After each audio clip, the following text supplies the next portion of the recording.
Sejujurnya, I thought it was scam. Ada orang yang macam diorang ingat atas tu is coffee. I said no, this is cocoa.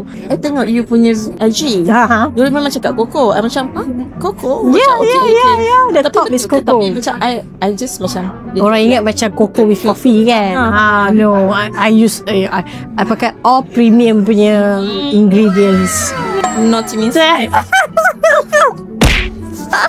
now I know what is too good to be here. Sejujurnya, I thought it was scam sebab invitation by email. So jarang orang hantar by email. That's why lah. Semua orang macam tak percaya. I dah bagi give out like berapa ribu kotak. Dibayangkan. So orang macam like, dia ni scam lah kan. So mana ada orang buat bisnes lagi ni. Betul, I ingat tu kan. Buka dah cakap betul this wujud lah. Baru tekan RSVP. Okay. Nasib baik. So lepas ni kena bagi tahu dia orang. Yeah, that is our agency. Sebab jarang. Selalu orang tu macam direct sama ada DM ataupun WhatsApp. Betul. Kita old school. Okay, enjoy lah. Lagi nanti kita ada makan.